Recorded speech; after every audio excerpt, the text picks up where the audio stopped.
नमस्कार, मैं हूं कुमार विजय और आप देख रहे हैं न्याय तक। इस समय सोशल मीडिया पर बड़ी चर्चा चल रही है रुपया बनाम डॉलर की, और डॉलर के मुकाबले रुपया अब तक के सबसे न्यूनतम मूल्य पर आ गया है। लगातार गिरते हुए आज एक डॉलर की वैल्यू हमारे 80 रुपये के बराबर हो गई है। फिलहाल इस पर हम बातचीत करेंगे, पर इस पर बातचीत करने से पहले हम आपको दिखाते हैं कुछ वीडियो। यहां से नहीं होता, नहीं तो मैं शासन में बैठा हूं, मुझे मालूम है इस प्रकार से रुपया इतनी तेजी से गिर नहीं सकता। अरे नेपाल का रुपया नहीं गिरता है, बांग्लादेश की करेंसी नहीं गिरती है, पाकिस्तान की करेंसी नहीं गिरती, श्रीलंका की करेंसी नहीं गिरती। क्या कारण है हिंदुस्तान का रुपया पतला होता जा रहा है? ये जवाब देना पड़ेगा आपको, देश आपसे जवाब मांग रहा है।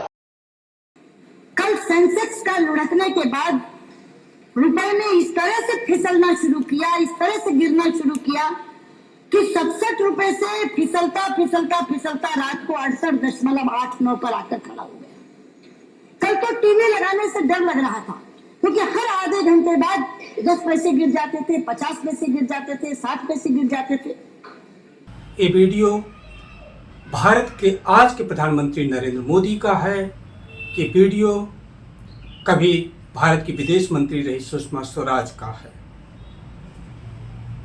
ये उस समय की वीडियो है जब एनडीए की गवर्नमेंट नहीं थी, भारत में यूपीए की गवर्नमेंट थी, और तब जब डॉलर के मुकाबले रुपया गिर रहा था तो किस तरह की तोहमतें लगाई जा रही थी।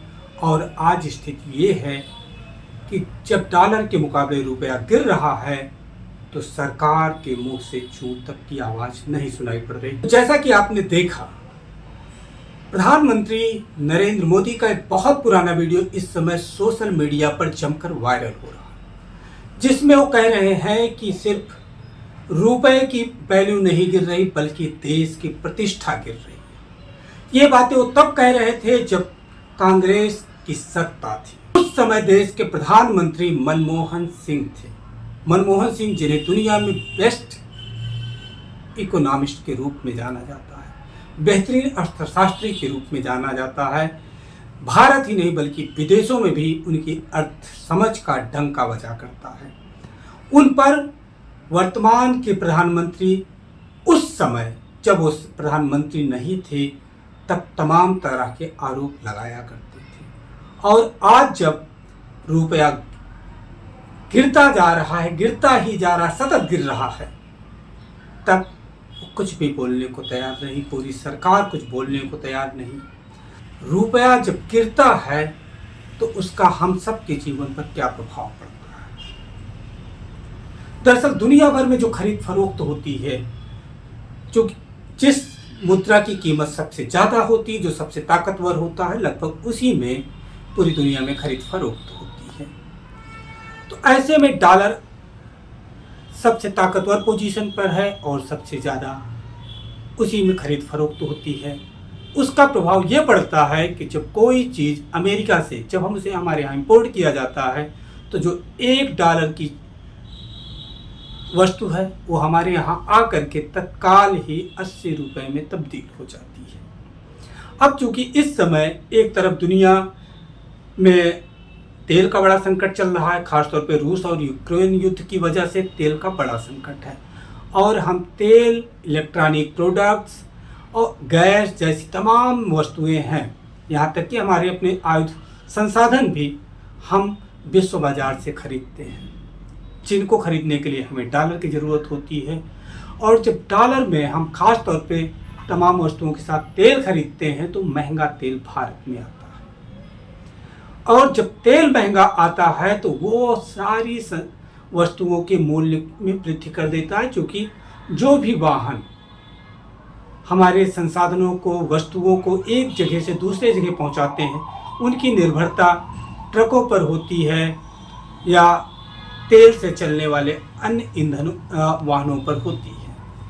तो ऐसे में भारत जो लगातार महंगाई से जूझ रहा है, उसकी महंगाई दर और भी बढ़ती जाएगी। और विडंबना यह है कि आज गवर्नमेंट कुछ भी इस मुद्दे पर बोलने को तैयार नहीं है। ये वही प्रधानमंत्री हैं जो कहते थे कि सिर्फ मूल्य नहीं गिरता है बल्कि देश की प्रतिष्ठा गिरती है, और आज उनके तमाम भक्त कह रहे हैं कि देश का तो डंका बज रहा है। तो ये डंका जिसकी बात की जा रही है कि पूरी दुनिया में जिस प्रधानमंत्री का डंका बज रहा है, क्या उनके लिए बात नहीं लागू होती कि पूरी दुनिया में भारत की प्रतिष्ठा भी गिर रही है। प्रधानमंत्री नरेंद्र मोदी कहा करते थे कि पाकिस्तान की मुद्रा का मूल्य नहीं गिर रहा है, बांग्लादेश की मुद्रा का मूल्य नहीं गिर रहा है, सिर्फ भारत की मुद्रा का मूल्य क्यों गिर रहा है। तो आज प्रधानमंत्री नरेंद्र मोदी ये क्यों नहीं बता रहे इस देश को कि आज भारतीय मुद्रा यानी रुपए का मूल्य जब गिर रहा है तो क्यों गिर रहा है। ये आज सरकार का कोई भी व्यक्ति इस पर बोलने को तैयार नहीं है। हाँ, हमारी अर्थ मंत्री को ने जरूर कुछ दिन पहले एक बयान दिया था कि ये समझना होगा कि रुपए का मूल्य नहीं गिर रहा है बल्कि डॉलर मजबूत हो रहा है। ये बयान उस समय भी हास्यास्पद बयान के तौर पे देखा गया था और आज भी ये उसी तरीके से देखा जाएगा कि निहायत मस्खरेपन जैसा एक बयान है कि हम कहते हैं कि हम अपनी हार का ठीकरा दूसरे पर फोड़ते हैं, कोई बहुत ताकतवर था। ऑफ कोर्स पूरी दुनिया अपनी ताकत को बढ़ाने में लगी हुई है, तो हम क्यों कर कमतर रह जा रहे हैं, क्यों डॉलर इतना ताकतवर होता जा रहा है कि उसके सामने हमारी स्थिति अब तो बावनी भी नहीं कह सकते हैं बल्कि 80वां हिस्से पर पहुंच चुकी है कि उसके $1 के मुकाबले हम 80 रुपए पर आकर टिक गए हैं।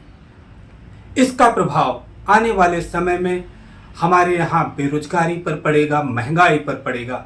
अब हमें यह भी समझना होगा कि ये स्थिति क्यों पैदा हुई है, आखिरकार क्यों डॉलर के मुकाबले रुपया गिर रहा है। तो इसकी बड़ी वजह है कि जो तमाम दुनिया की पूंजी भारत में निवेश हुई थी, आज वो लोग जाने किन वजहों से, खैर उसकी एक बड़ी वजह संदेह सत्ता ही होगी जो उनको विश्वास नहीं दिला पा रही कि उनकी करेंसी, उनका पैसा भारत में सुरक्षित है।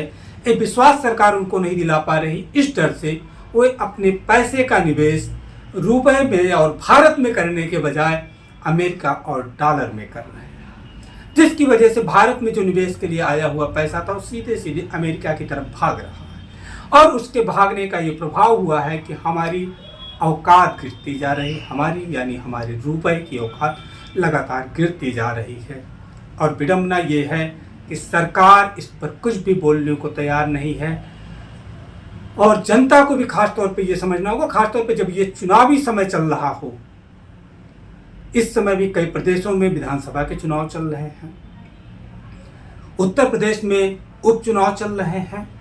ऐसे में सरकार अपनी तमाम आर्थिक स्थिति को संभालने के बजाय कुछ अलग तरह के नारे जो विभाजनकारी, जो उसके एजेंडे में शामिल होते हैं, बटेंगे तो कटेंगे टाइप के एजेंडे चला करके हिंदू मुस्लिम डिवाइडेशन में लगी हुई है। आज जो हिंदू मुस्लिम डिवाइडेशन, खासतौर पे जब चुनाव आता है तो हिंदू मुस्लिम डिवाइडेशन आता है, तब सरकार बात करती है या सरकार की जो अनुषंगिक संगठन वो बात करते हैं कि हिंदुओं एक हो जाओ, और चुनाव बीत जाने पर हिंदू जातियों में विभाजित करके वर्ण क्रम में डाल दिए जाते हैं। मतलब एक ऐसी स्थिति क्रिएट कर दी जाती है जहां सबको सबके बराबर संवैधानिक तौर पर भले हक मिला हो, पर सामाजिक तौर पर सबको सबके बराबर बैठने का हक तक नहीं मिलता है। यहाँ कुछ जातियाँ जो अगड़ा के नाम से जानी जाती हैं वो डॉलर की तरह हो जाती हैं, और कुछ जातियाँ जो दलित ओबीसी के तौर पे जानी जाती हैं उनकी औकात रुपए जैसी हो जाती है कि 80 गुना का एक बड़ा अंतर दोनों के बीच में क्रिएट हो जाता है। और शायद यही 80 गुना का एक बड़ा अंतर यहाँ चुनावी एजेंडे में जब पीडीए उसकी बात करता है तो जनगणना कराने की बात करता है, जातीय जनगणना कराने की बात करता है, वो कहता है कि हमारी हिस्सेदारी 80% है और बावजूद हमारी संसाधनों पर पकड़ 20% भी नहीं है।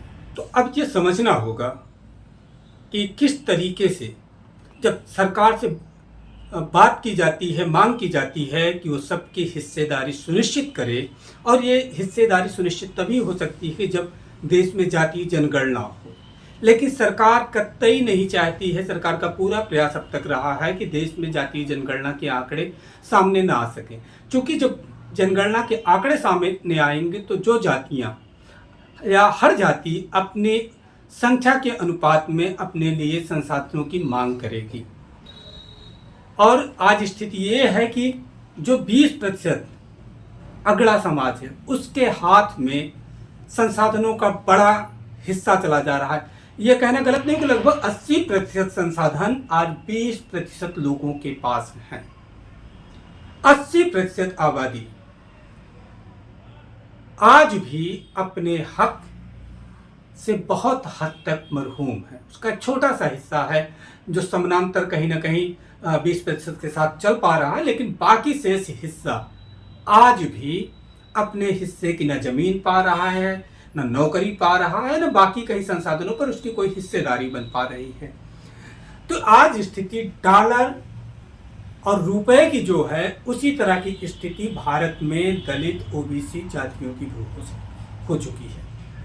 80% का दलित ओबीसी समाज लगातार 20% के सामने गिरता जा रहा है। जैसे $1 के बराबर आज 80 रुपए की औकात हो चुकी है, उसी तरीके से देश में भी 20% अगड़े समाज के सामने पिछड़ी जातियां 80% होने के बावजूद अपने हिस्से का हक नहीं पा रही हैं। उनके मूल्य लगातार गिरते जा रहे हैं और यही बड़ी वजह है कि देश को लगातार पॉलिटिकल पार्टी जो खासतौर पे सत्ता में बनी हुई पार्टी है वो नए नैरेटिव के साथ उसको चलाना चाहती है। उसके एजेंडे में डेवलपमेंट नहीं आता, उसके एजेंडे में हर व्यक्ति के लिए रोजगार, हर परिवार के लिए रोजगार नहीं आता, हर व्यक्ति की भूख उसकी प्रॉब्लम नहीं बनती है, बल्कि वो बटेंगे तो कटेंगे का नारा दे करके हिंदू मुस्लिम डिवाइडेशन की एक लकीर खींचते हैं।